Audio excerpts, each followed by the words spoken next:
Hello, welcome to the Tuesday, April 15th, 2025 Mount Lebanon Planning Board.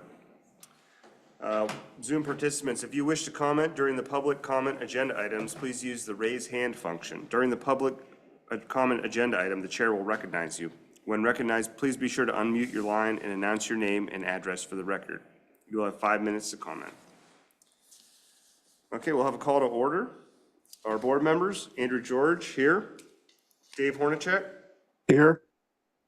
John Schrott, Here. Paul Ostergaard, and Matthew Clark. He was going to try and attend online because he was traveling, but it doesn't look like he's here. Okay. All right, well then our municipal staff, Dan Diceroth. Here? Ian McMeans, our planner. Here. Greg Wharton, our urban planning and sustainability coordinator. Here. And our liaisons, Jeff Siegler from the commission, thank you. We'll have a statement on public comments. The planning board will accept public comments from each agenda item. Please note that a repetition of comments made by previous speakers is not necessary for them to be considered. If a group of residents shares an opinion, we suggest that you select a spokesperson. Public comments is not the appropriate time for prolonged debate or for personal comments about or questions directed to fellow residents, the board members, municipal staff, or a developer. In consideration of everyone's time, we encourage residents making public comment to refrain from repeating comments made by previous speakers. For Zoom participants, if you wish to comment during the public comment agenda items, use the raise hand function. During the public comment agenda item, the chair will recognize you. When recognized, please be sure to unmute your line and announce your name and address for the record. If you have multiple or complicated comments, you are welcome to submit them to us in writing. We ask you to hold your remarks to 5 minutes and we'll let you know when your time is up. We appreciate your efforts to be respectful and ask that the audience refrain from any behavior that is disruptive or might intimidate free speech. Okay, with that, we'll move on to our first agenda item, which is our meeting minutes. Does someone want to, we have an approval of the minutes from the March 18th, 2025 meeting. John Schrott, I move to approve the minutes of the March 18th, 2025 Planning Board meeting. Andrew George, I second that. All in favor? Aye. Aye. Okay, motion carries then. Okay, well, our second agenda item is the reorganization of the planning board. Each April meeting, the planning board conducts a reorganization and selects members as chair, vice chair, and secretary. We have a recommended action, a move to nominate, how do we want to do that? So we did that in the back, so I can't make a motion, so. All right, I move to nominate Andrew George as chair, move to nominate John Schrott as vice chair, and move to nominate Dave Hornacek as secretary. This is Dave Hornacek. I second. All in favor? Aye. Aye. Opposed? Okay, the motion carries. Our third, we have no old business, so we'll move on to our new business. Request for preliminary approval and recommendation for final approval of a site plan. BAB Orthodontics is proposing a 460 square foot, 2-story addition in the rear of the existing building, situated at 500 Washington Road. The intended use of the structure and addition will be a dental orthodontic office. Medical clinics, medical facilities are a use by right in the CBD Central Zoning District. Do we have a letter from the engineer? Sure. Yeah, I have a review letter regarding the submission that was just discussed. The plan proposes a 460 square foot, 3-story additions in the rear of the existing 3-story building at 500 Washington Road. An indoor parking garage is proposed for the ground floor, street level with Lilac Way. Staff area and labs are proposed for the middle floor with additional dental area on the top floor, which is also street level with Washington Road. We reviewed the submission, which included the subdivision application dated March 20th, 2025. The drawing is prepared by KAG Engineering dated March 20th, 2025. And our comments with regards to that submission are under Chapter 20, Part 3, Section 20-304 CBD, Commercial District. A medical clinic is a use by right in the zoning district. The notation on the plan regarding the existing lot area does not apply to the non-residential use and should be removed from the plan. A dimension from the rear property lines of the proposed addition must be added to the plan. The proposed addition should be noted on the site plan with dimensions and area. Under Chapter 20, Part 7, Design Guidelines and Standards, a narrative regarding compliance with design standards must be provided, specifically Section 704, non-residential building standards. On sheet A-301, the garage floor elevations and the lower lobby elevation are labeled the same. Please verify and revise as needed. Chapter 20, Part 8, requirements applying to all districts. Number 1, a current one-call serial number should be added to note as a note on the plan. Per Section 817.4.1, the first 2,500 square feet of new construction shall be exempt from providing the required parking spaces. The proposed addition is only 460 square feet. Therefore, it is exempt from additional parking space requirements. It should be noted the number of spaces are increasing from 3 to 6 spaces, with 4 inside or under the building. Provisions for lighting the parking spaces should be provided or noted on the plans. Under Chapter 16, Part 5, Review Procedure for Land Developments, erosion and sedimentation controls must be shown on the plan. Number 2, landscaping in accordance with Section 816 of the Saldo ordinance must be added to the plan. And number 3, we question whether any other utilities will be required or be affected by the addition, such as existing roof drains or the existing sanitary sewer connection. And then E, stormwater management. Stormwater management must be provided in accordance with Section 315 of the Mount Lebanon Stormwater Management Ordinance. 20% of the impervious area in the proposed addition area must be considered meadow in good condition, and a BMP provided, such as a sump, before the connection is made into the municipal system. Number 2, details must be shown on the plan for connection of the roof drains into the inlet on Florence Place, including a requirement to core drill the inlet, a note to require inspection of the connection by Public Works, and a detail for the sidewalk replacement. Under F, general comments, signature clauses will be required for recording in the final land development plan on the site plan detail sheets. They're already on the cover sheet.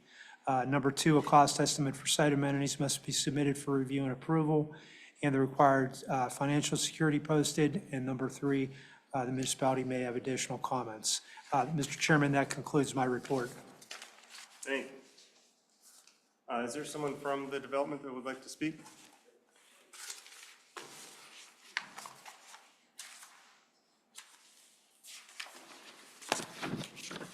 Hi, my name is Doug Sipp, the architect, Sipp Deep Architects. My address is 1347 St. Albans in Boardman, Ohio. I'm Lisa Bath. I'm the orthodontist who wants to do the addition. Address. Well, 528 Washington Road for the business and 261 Magnolia Road for personal. You want to describe what you're doing and why you're doing it? Yeah, so my office is currently at 528 Washington Road. I've been there for 9 years now, which has been fantastic. I'm leasing my space, but wanted to move into my own space. So I purchased this building, and when we started doing the layout, we realized we needed more space. So in order to make this space functional for me, I have to add on some square footage on the back of the building. The top floor will be where my clinic is, the middle floor will be where my staff will be, and then the lower floor will be parking. The simple design is basically just, we looked at the original building, the square footage. It was actually misread. The original building she looked at was actually misread on the county website. So she thought she was buying a bigger building, and that would have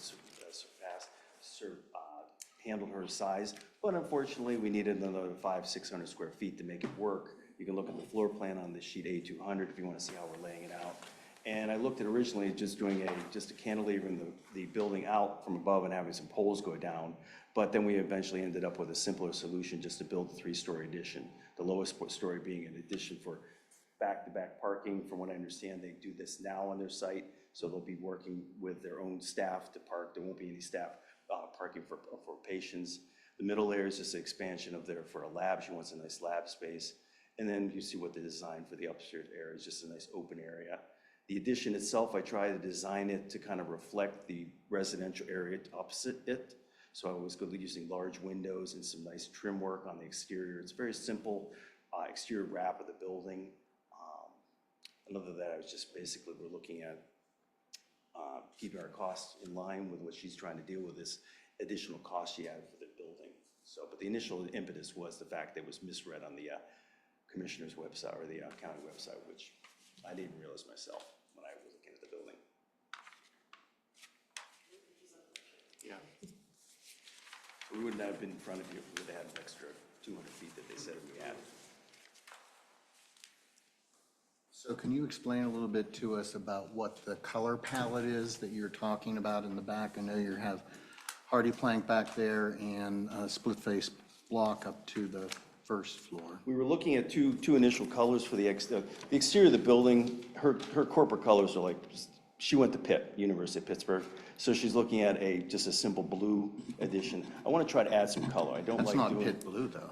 But it's not true, but let's just call it a faded blue. We're doing an aged blue. Yeah. And originally we thought about the green, but I think the faded blue in the exterior, kind of like a slate blue. You have to forgive me, we used it on a previous project.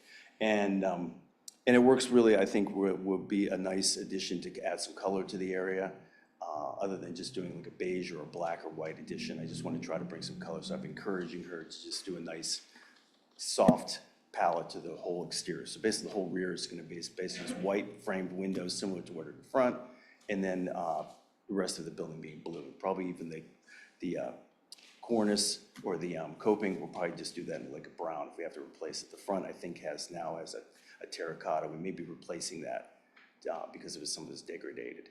So, and then the roof will slope to the rear. We'll have a gutter along the back, downspout door at the rear, and basically, according to the engineer's notes, which I hope I can get, that I can answer to, we'll have some kind of dry sump or something to kind of slow the water off the addition. But the current addition flows to a downspout and scupper, and we're probably not going to be touching that. The new addition will have its own downspout and control. So it has a parapet condition on the three sides.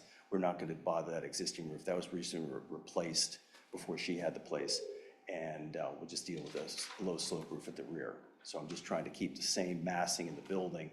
And we just looked into the cost of brick addition. It's just excessive. So we decided to go with like you said, the hardy panel, hardy trim. Almost 50.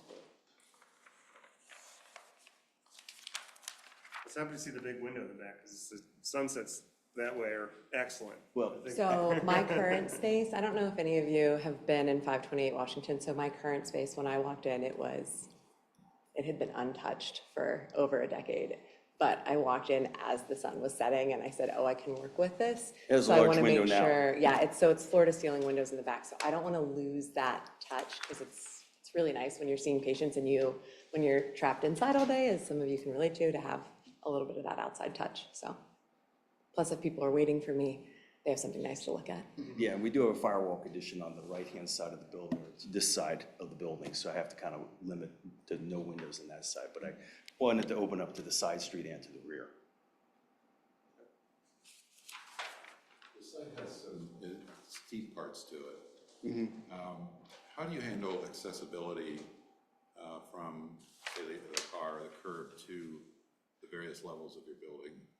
Currently, right now, we're looking at separate conditions for each of the locations. Because it's under the requirement for the ADA, we're not looking at any kind of elevator or anything, but typically the public will only be allowed at the upstairs area. Currently, her current patients now park on Washington Boulevard, and they'll continue doing that. We'll have the front area accessible and the front level. So none of the patients will be going up and down.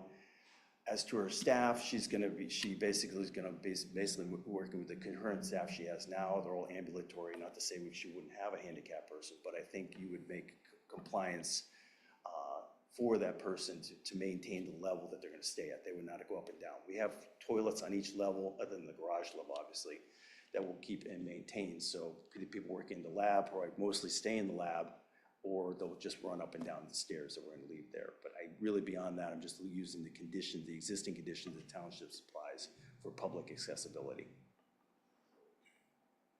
I might suggest that you meet with the municipal building inspector before you finalize the documents to make sure he's okay with all of the handicap accessible issues there in terms of, I noticed your counter, this is not our purview, but your counter doesn't have a high-low area for some. Yeah, that, All of those issues, he'll help you and guide you through that. oh, I agree. No, I agree. I was gonna slide that into the whole thing.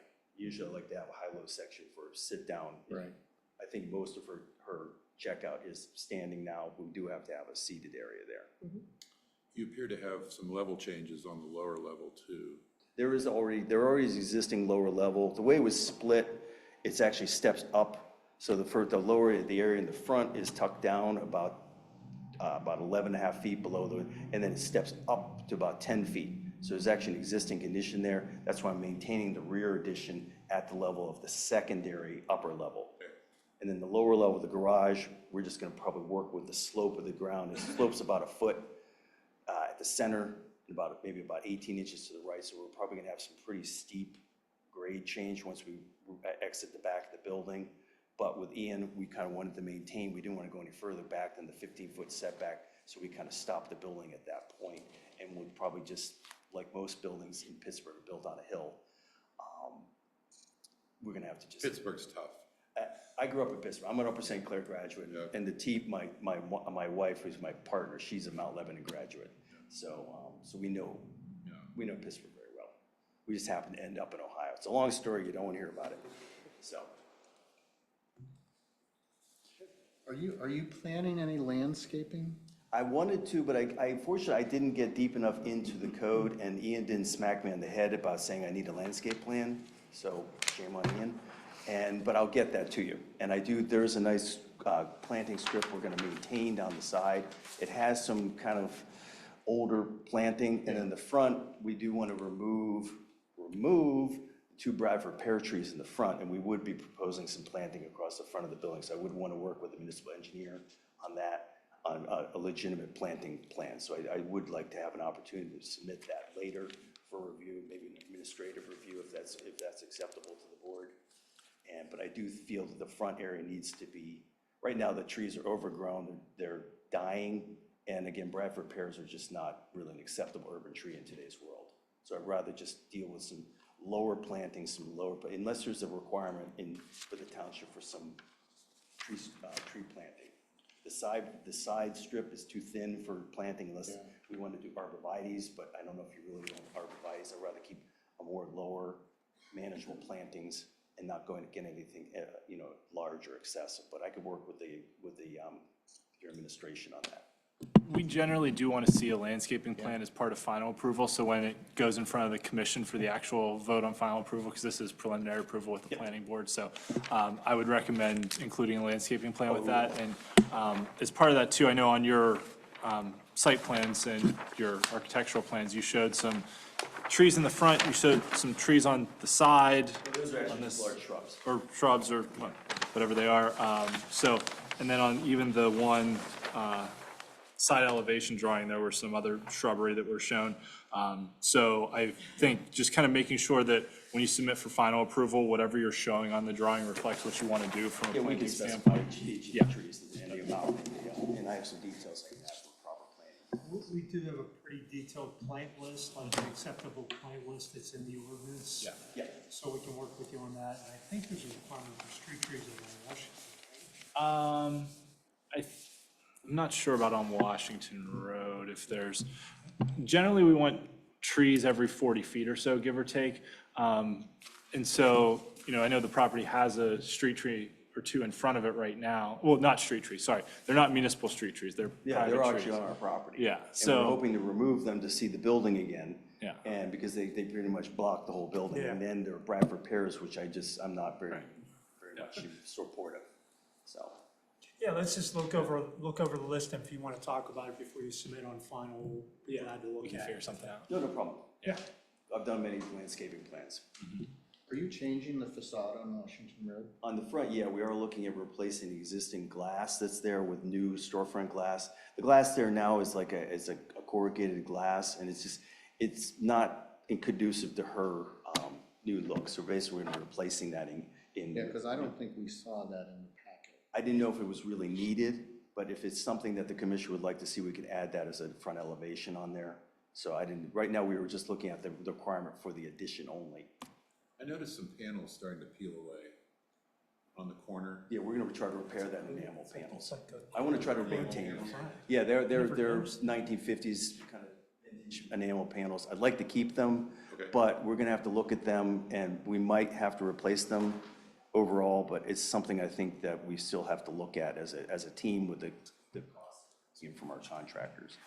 So if we have to take them down, we're probably gonna leave the fin up, because it is a masonry fin that's there, and we might just replace it with another material. And maybe we'll just go with a similar material in the back and the front, but I think that's something, again, we were just looking at this as the addition only, not as the whole building. If the commission is requesting that, we can add that into the next submission.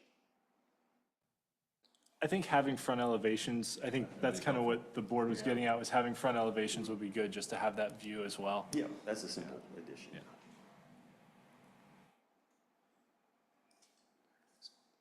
Any further comments from the board? I just had one thing, if I can interject. I just wanted to echo and emphasize Mr. Dizeroff's engineering comment letter, specifically about the stormwater management, that design development aspect and the utilities. I want to make sure that, just to emphasize, we're not missing any marks with that design, that further design. And as we bring it in front of the final planning commission review, we have all that information in front of us. So I just wanted to emphasize his comments. If I could talk to you about that, Dan, about what you think you need for that, because it's such a small addition. I don't know if we have to go through a whole SWIP per se, but if we could. No, you don't have to. There's a very simplified method. You could do it yourself. It's no big deal. The size of the sump? Yeah, the size of Yeah, sump, yeah. we can talk about it. Yeah, well, yeah, if I can get your number, or Ian, if you could forward me his Yeah, name. here, I'll just give you a copy of the letter that has this number on it. Okay, oh, Gateway, yeah. So, gotcha.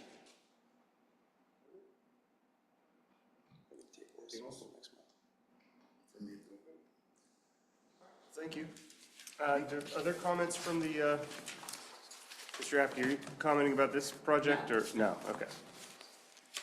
Okay, are there any public comments regarding this project? No? The two junior citizens in the back They're corner. engaged. They're engaged. They'll be there for braces at some point, I'm sure. Okay, well, with that, would someone like to make a motion? John Schrod, I move to grant preliminary approval and recommend final approval conditioned upon the applicant addressing items required to be completed prior to final approval noted in the engineer's review letter dated April 10th, along with providing front elevations, a detailed landscape plan, and any other comments from the planning board. I second, Paul Ostergaard, I second that motion. All in favor? Aye. Aye. Aye. Opposed? Okay, the motion carries. Thank you. All right, with that, we'll move on to our next agenda item, citizen comments. And we have one person signed up, Stephen Apke. Would you like to make comment? Is this on Washington Road 400? This is on whatever you see fit to talk about. You can bring it up. This is right. If you could, announce your name and address. My name is Steve Atke, 427 Kenmont Avenue. I've been living there for 35 years. This is in reference to the property being built on 400 Washington Avenue. My only question is, I've been there so long, the parking there, which I brought up, is atrocious. You got St. Bernard's, you have Pamela's on Washington Road, and then it's surrounded, property surrounded by two other huge units, condominiums. And on Kenmont Avenue, they park there and walk up all the time. It's 2-hour parking. I'm sure if it was by the school, they'd be ticketed all the time. They just recently started ticketing on Kenmont, recently, probably within the last 6 months. My only issue with the project is you need parking. The first guy that did it, Bill Bano, he bought the whole lot. I'm on that lot. I'm the next one. If they buy something, I think I would be the next one. My only question is, the parking situation, to change something ordinance, to park on Oak Way, to park more on Washington is ridiculous. Park in that spot. I know it's big enough, it's like almost 2 acres, close to around 2 acres. And I just think if they need spots, they should buy the rest of the houses. I mean, they've been doing this for over 30 years. I've been there 35 years, they've been doing this for 30 years. And I just think if they don't have deep pockets, why even bother? I just don't understand how they can come and purchase this land, and I have different views on that, using the TIF money. Kind of gets me upset because it wasn't used for what it's meant to be. It was Blythe, and it's still Blythe, I guess, considered under the state Blythe rule. I just think it just takes too long. Does there need to be something built there? Yeah, they've lost over millions of dollars in tax revenue. It's ridiculous. I think I'm paying more taxes than what they are for the last 30 years. And they did purchase homes, 2 homes there that I know of, probably close to about $700,000-800,000. So they have to have a little bit of deep pockets. I know down on Washington Road, they built some nice homes across from Washington, which would look really nice down here where they're at. But I just think Zamias and the company, I wish them all the best. But I'm right there, and it's living with a fence, a rent-a-fence for the last, I don't know, 8 years, 10 years. Goes up the side of my house and in the back. That's ridiculous. I should get a dog, just fence it off right there and I'm good. Other than that, I just think if the board, just make sure they have parking, because that's big in Mount Lebanon. Even when I'm there, I gotta pay for parking behind the saloon there on, what is that, Academy. When I have different issues, or if my family comes and visits me, I go and park and I walk. And I used to get a parking spot there and walk. That's about it. And I wish them all the well. I wish them all the best. I hope they can get something done.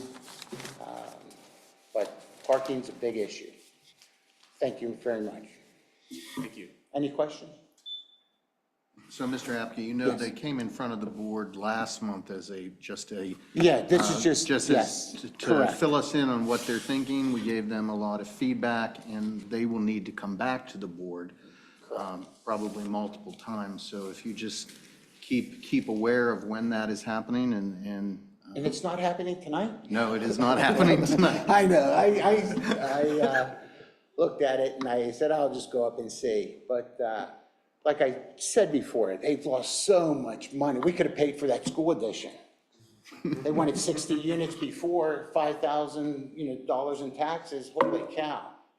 For, say, 20, 30 years, you got to build something there.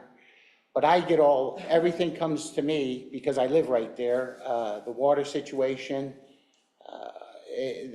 when they dug all that out, my house shook. I mean, I know what's going to happen there.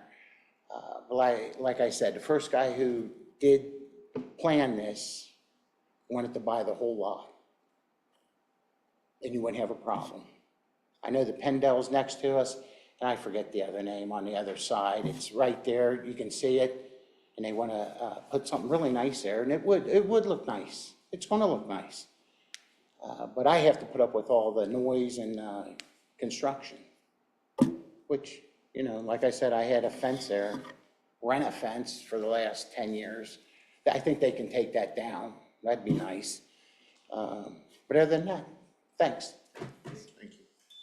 And we will send out notification letters in advance of when they come back to the planning board, so you'll get one. Yeah, I know it's just preliminary. Yep. But I know, like I said, every 10 years I have to come up here. Seems like.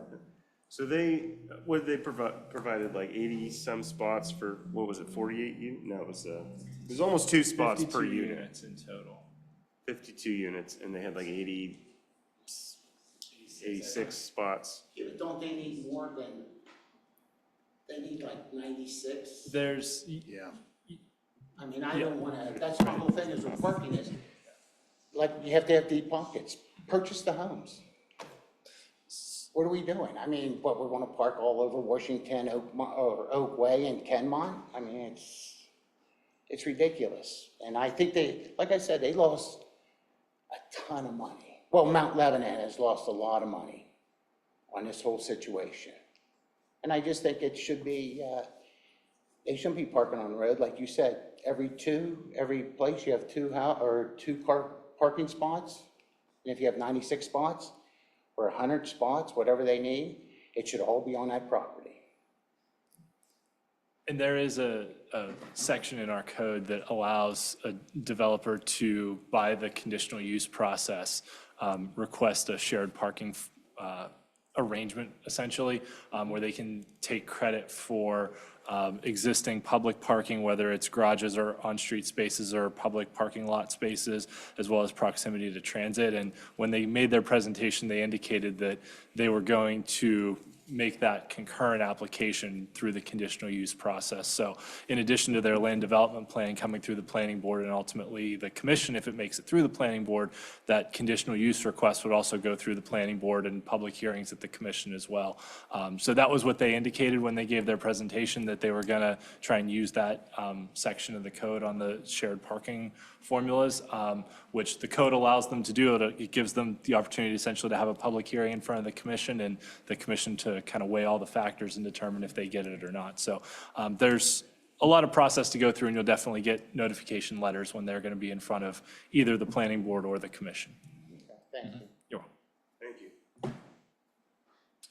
Okay, if there are no further comments, is there anybody on Zoom that? No? Okay. Okay, well then our next meeting of the Mount Lebanon Planning Board is Tuesday, May 20th, 2025 at 7 p.m. All municipal meetings now have a Zoom webinar component to enable residents to attend meetings either virtually or in person. With that, do I have a motion to adjourn? Second? All in favor? Aye. Opposed? Okay, we are adjourned.